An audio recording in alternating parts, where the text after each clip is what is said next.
Hi everyone, I'm Taylor Hudak with Activism Munich, and welcome back to part 3 of the exclusive series and interview with Lauri Love. Lauri, I wanted to get your opinion on what we can expect for the future in the Assange case, and especially if he is set free. So that's the outcome that we're all hoping and aiming and striving for.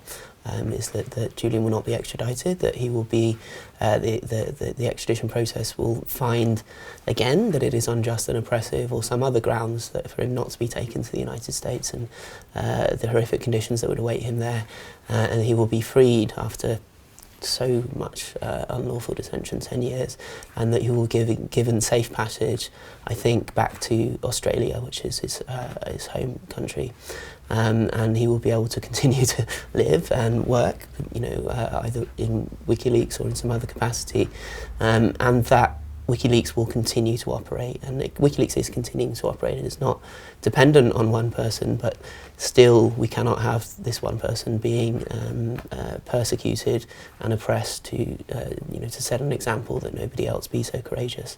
And so the future, as I imagine it, is we have this initial judgment that is coming on January the 4th, and I'm not too optimistic that that will go the right way. The important thing is the evidence has been entered into the record, and that at a higher court with, shall we say, more independence of thought and conscience will, on appeal, rule that Julian should not be extradited.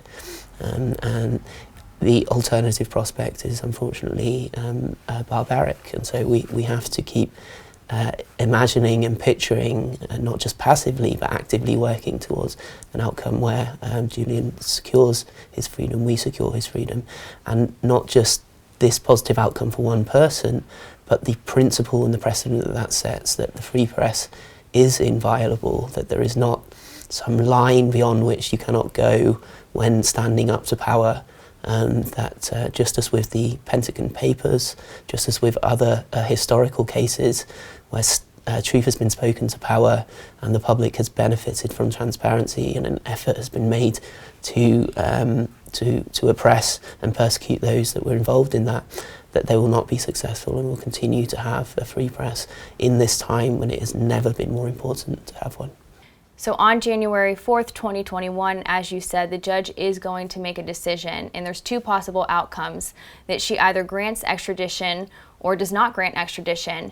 Can you take us through your vision of what those outcomes would look like? Sure. So having been through the process myself, I sat and awaited after the quite difficult hearings at Westminster Magistrate Court the outcome, and I had to sit, as Julian will have to sit, in the dock and listen to the verdict, and a very small time has been allotted for the reading of that verdict. It's usually read in full, the judgment, and even shorter time has been allocated for Julian's than for mine, and unfortunately that is not an optimistic signal. And I don't want to be too judgmental of the judge. I don't want to use phrases such as bent or crooked.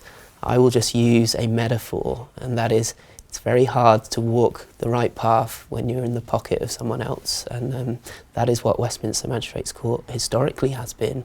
It is in the pocket of institutional power, and so we can expect, unfortunately, I'm open to the potentiality that the right thing happens at this case, but we have to be realistic and expect that on January the 4th, the ruling will be that the extradition can proceed. It then goes to the Home Secretary, who in theory can exercise independence to stop the process on the grounds of human rights. Unfortunately, the government made this a lot harder after the case of Gary McKinnon, so the prospect of a threat to Julian's human rights is specifically disallowed as a reason for the extradition not to proceed at the Home Secretary stage. So it will probably be waved through and rubber stamped. At that point, it's open to appeal, and the defence will appeal to the higher court, to the High Court. It then goes, as in my case, to the Royal Courts of Justice, and there I would say the second half, the more important battle in terms of jurisprudence and justice will happen, and we will then continue fighting at that stage. So you're exactly right, and it's really important that people continue to support him during these next few months and beyond that. Now, you once did say that, quote, "The only way to improve is to continue to fight for truth tellers. There is no better example, in my opinion, of a truth teller in our current era than Julian Assange," end quote. Can you expand further on what you meant? Sure. I'll use a story of the Emperor's New Clothes, which probably most people know, that there was an emperor who was tricked by some cheeky people. He wanted the greatest garment in the world, and they spun one, and they kept asking for gold, and they spun this garment supposedly, but he couldn't see it. But they said, it can only be seen by the wise and the clever, and if you're stupid, you'll not be able to see it. And he went out on a parade, and everyone else was told the same story, and everyone didn't want to seem like the stupid person who couldn't see the clothes, so they all played along, and they all went along with the charade of the Emperor's New Clothes.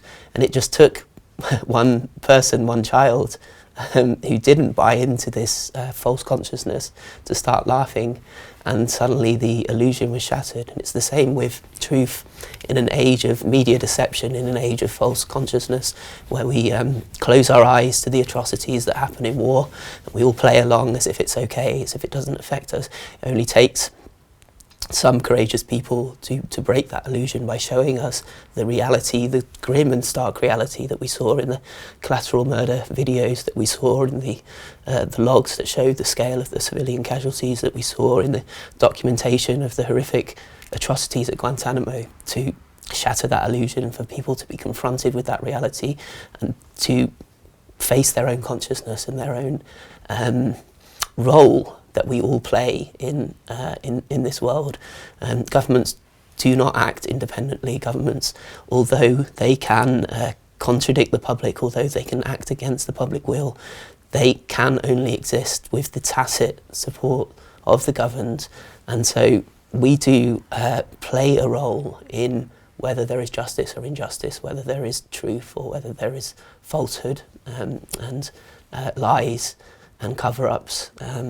And the way we do that is by not allowing ourselves to be passive observers, but by being active participants, by putting pressure on the government, and by saying, in the words of an activist from the 60s, there comes a point when the operation of the machine becomes so odious, makes you so sick at heart that you cannot allow it to participate, you cannot watch it participate, but you have to put your body on the gears and on the levers, and to say that the machine will not be allowed to operate at all. And that's the stage that we're at, is that people need to rise up vocally, to attend in person, to participate and to say no. We demand to be able to live in a world where the public has access to truth, where things are not done in our name with money that people pay in taxes, to what is, let's be realistic, a military-industrial complex that has taken over the US federal government and has allowed it to become an imperial hegemon that has caused instability in the world in the interests of profit, in the interests of power. The only way that we can imagine a future where we transition to a multipolar world, where we have international, meaningful international discussions instead of a small group of people strong-arming the process of international justice.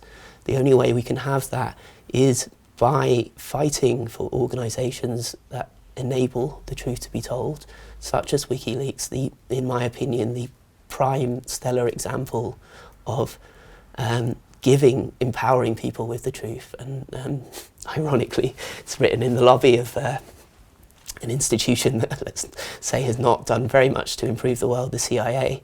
A quote from the Bible, and it is, "You shall know the truth, and the truth shall set you free." And so if we believe in freedom, then it is incumbent upon us, it is our responsibility, our solemn and grave responsibility, to fight for it. And at the moment, the best way that many people can in this country and around the world fight for freedom is to support WikiLeaks, to support Julian Assange, and to stop the powerful from suppressing and gagging the truth, which is the only thing in the end that can hold them to account. Lauri, you have a unique but rare perspective since you have been through what Julian Assange is currently going through at this time. Can you leave everyone off with a final message? Sure. I am living testament today, by being here, by being alive, by being free, by being able to talk to you, that it is possible to face overwhelming odds, to face a stacked deck, a system that presupposes that the powerful will get their way, and with not just myself, but with the support of people who might be watching like yourselves, with the support of organisations, with the support of campaigners, the support of the morals and the conscience of the wider public, to stand up to that power and to win. And seldom has that happened, and it had its cost, but at the end of the day we were victorious, and I hope and have faith and will keep fighting for that victory to happen in Julian Assange's case. And so we do not have the luxury of being pessimistic, we do not have the luxury of falling into cynicism.